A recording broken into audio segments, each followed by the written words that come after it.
Has anyone ever told you to be humble and it just kind of turned your world upside down for a moment?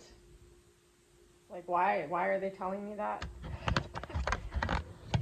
It's happened to me before. And so I'm making this video. Humility. Well, first off, I'm going to say this. You have had a purpose long before anyone had an opinion.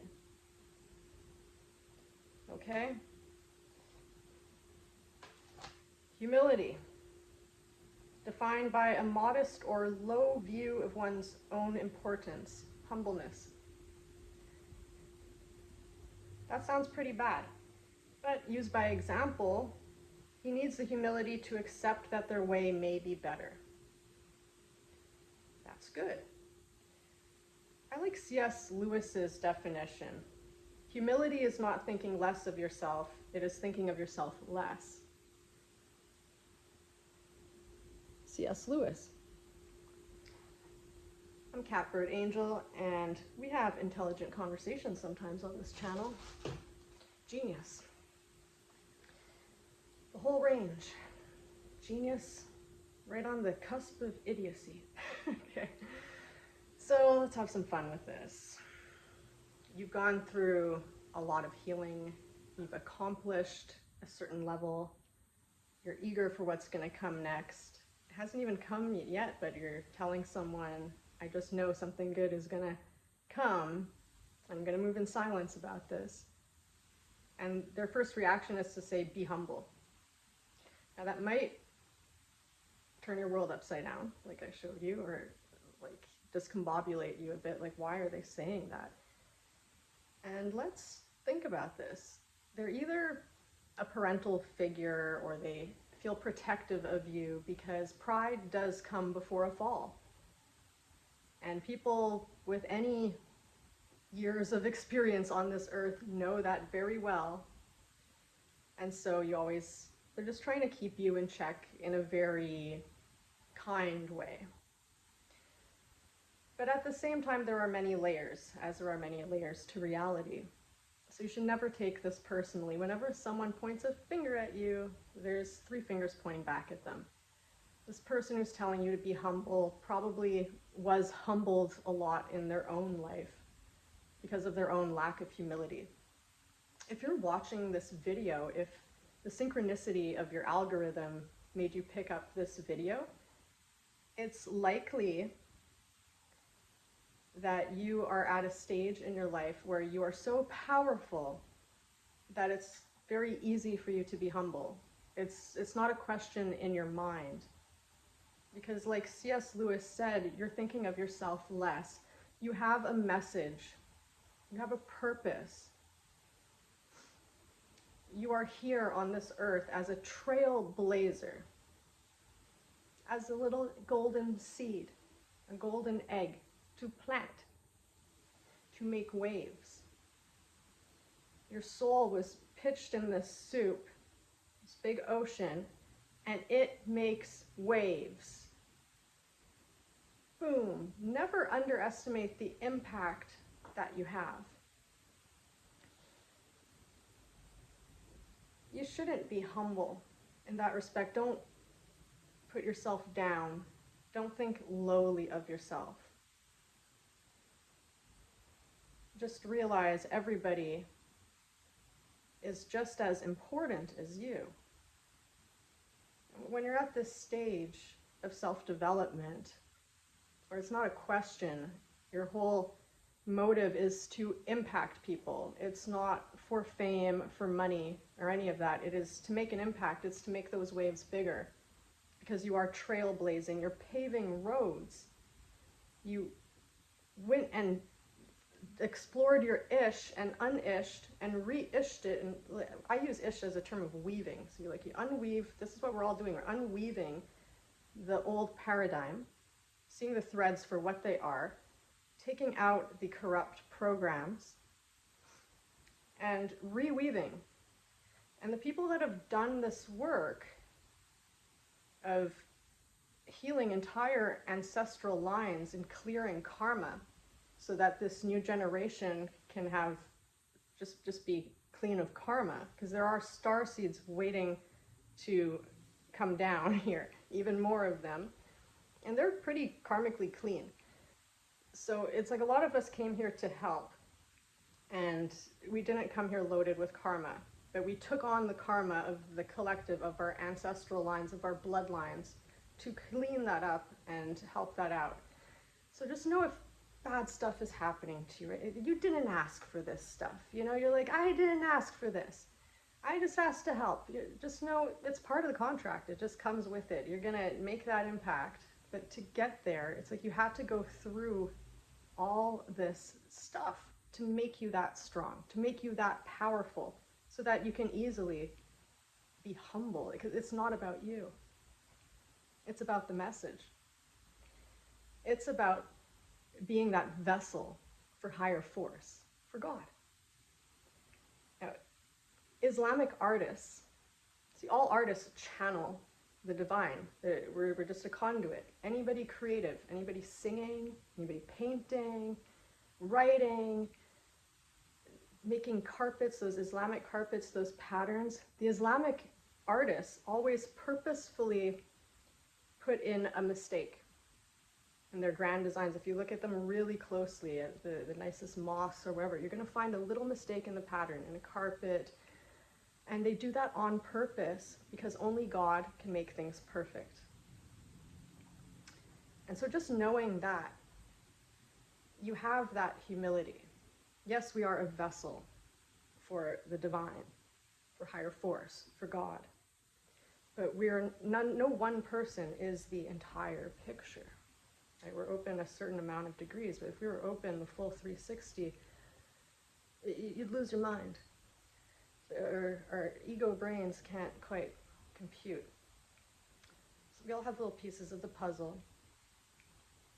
But you, if you're watching this video, chances are you're one of the trailblazers. You're pioneering new ways to do things. So don't think of being humble, lowering your self-importance as a good thing. See it more as shifting the focus on others, which is what you're already doing, right? This is like why you came down here. Life is full of paradoxes. So it's like the more humble that you are, the more of God's light that you can let in, the more you become nobody. This is the witness seat. I watched Mooji take an anxious person through this in a talk, and I do this all the time with my clients when I want them to get into the witness seat, to witness their emotional bodies. I'm like, just step back. I use the same words Mooji does. Just step back out of your beliefs, out of everything you identify with, out of, if you don't understand, leave that behind too. Leave your body behind, everything you identify with. When you can't step back anymore, what's left? You know, sit with that. Try this exercise right now. Just go back and leave everything you know behind. What's left? You're still there. That's the witness seat. That's your higher self. That's pure presence. That's your gift. It's from being nobody that you let God in. You let higher force in. You let that super high energy in that other people might have a problem with, and then they say, be humble. But just realize where they're coming from is probably, as I mentioned before, their past experiences. There's other reasons too. Envy, which is a real demon. They wish that they could be where you are at now, and they haven't realized that yet consciously so much. So it comes out subconsciously, where they just point a finger at you and they say, be humble, because they're so afraid to be where you are, but they really want it. So the demons of envy and the demons of fear are big. In Islamic culture, again, the evil eye is, it's real. It's very real. It's so prevalent as a curse. People are cursing each other, and I've heard stories where like a little girl's dress caught on fire and was burst into flames after just delivering a gift to a speaker, where like nobody else wanted to do that because it was too prideful to be the one. This little girl did it, and she was evil-eyed by someone and died later. So the evil eye is real if you believe it's real, and if you don't know how to protect yourself. So the first way to protect yourself from the evil eye is just knowing that you're working for God, you're working with God, you are protected. The more that you do deeper work, the more you're always going to work in a circle of protection and have blue light around you and be protected and work in a very guided way. If you're in another culture, like say in Japan, you don't show this part of your chest. You would want to have this covered. In Islamic countries, you don't want to show this part of your arm. Like showing any, not having a t-shirt shows side breast. It's not good. So if you don't want to be evil-eyed, respect other people's cultures. Okay, simple. So you just want to be careful to realize there's that demon of envy in other people. As I spoke about before in a recent previous video, the Agent Smith, what's that video called? Agent Smith, the Imperial South, and something, they all have this in common. It's a video I made very recently. So Agent Smith it just pops into people. It's a program. So people are programmed with this religious programming, Catholic programming, telling you should have low importance. It's tyrannical. This is church programming to keep you down and keep you low. So learn to know the difference. A lot of people are just running on like old school machinery programs. They're not fully conscious that it's not even their own thought.